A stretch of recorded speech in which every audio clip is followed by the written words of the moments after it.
Hey, it's Norm from Tesla.com, and for today's show and tell, well, I'm back in my home office. This is where I keep most of my toys, collectibles, some of the small projects I've been working on, and I wanted to show you some of that cool stuff. Well, today I have two recent acquisitions that I'm so excited to share with you. The first, well, I'm sitting on it right now. This is a Thinkgeek Star Wars Death Star rug. Now, I've seen a bunch of people actually make their own Death Star or Star Wars themed rugs before. If you look on Etsy, you might be able to find one or two, but those have been really expensive, and I can't make my own. So when I saw that Thinkgeek was offering their own, I had to order it as soon as possible. Now, I was worried because I didn't know it being mass produced what the quality would be like, but this is so soft, so impossibly soft. It's made of 100% polyester. It's 52 inches in diameter, which is really great for sitting on, for building Lego on, or just putting underneath your desk if you want to have a chair on top of it. And the patterning actually is really nice too. It doesn't look like they just took a photo and slapped it on, and if there's some process to turn it into a rug, they actually chose the colors well, and it looks really good from both up close and afar. And the best part is that it's only $60. I think that's incredibly reasonable for something this awesome. Go to ThinkGeek and check it out right now. The second thing I wanted to show you is a little more complicated, but it's also Star Wars themed, and it's right here. I'm going to bring it close to me. Now, Star Wars fans, you know what this is. This is the Imperial Probe Droid, Probot, Viper class. Empire Strikes Back in the very beginning. It gets launched by the Empire, crashes into the ice, goes up. Hold on, there's got to be there's the button. Where's the button for the sound? Well, this is made by Sideshow Collectibles, and it's their 1/6 scale Imperial Probe Droid. Here it is.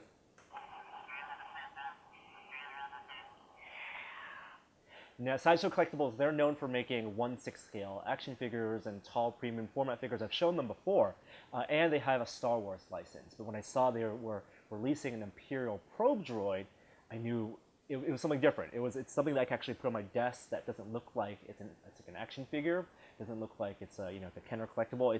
It looks like a statue, and I think that this one turned out really well.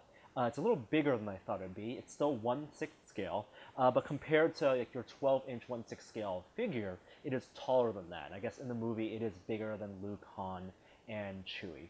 So one of the things I also noticed is that it's a little lighter than I thought it'd be in the pictures, and when I saw it at Comic-Con at Sideshow's booth, it looked like it could have been made of metal, and that's a testament to its paint job.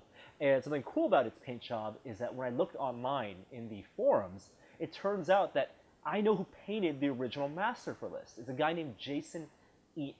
He's a member of the RPF. He's made a ton of awesome replicas and model miniatures of his own, and he was hired by Sideshow Collectibles to do the paint master that they would send to their factories to then reproduce for this model.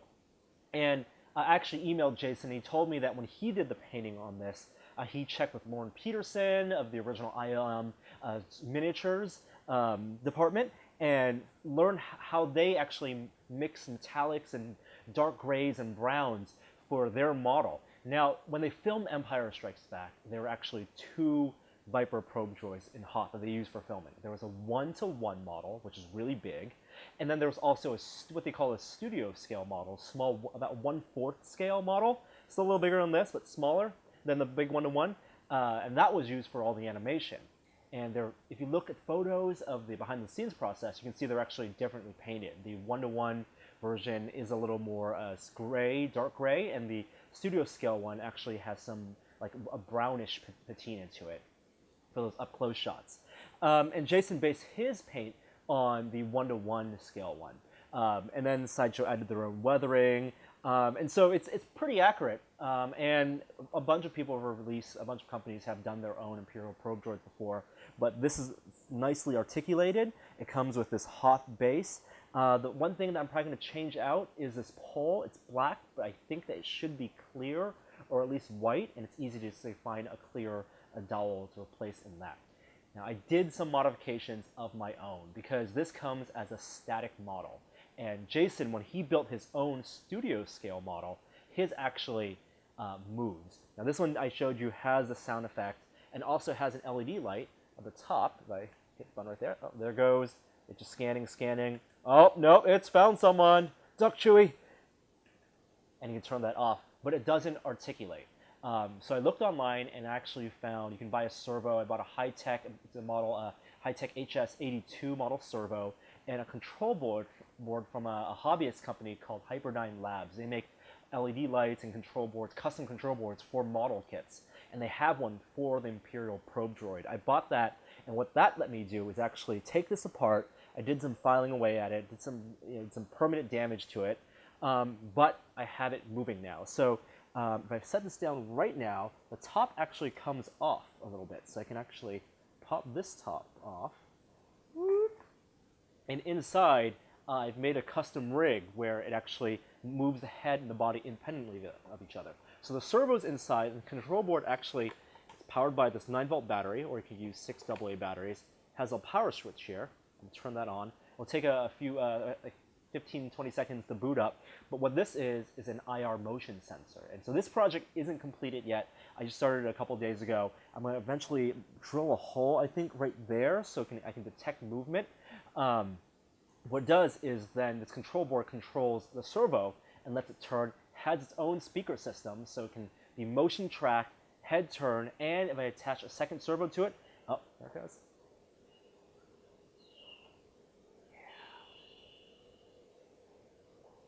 Spinning around, I can actually get the antennas to also move up and down. So it's a fun little project. I've taken what used to be a static model that you can pose and added some movement to it, which I'm really excited about.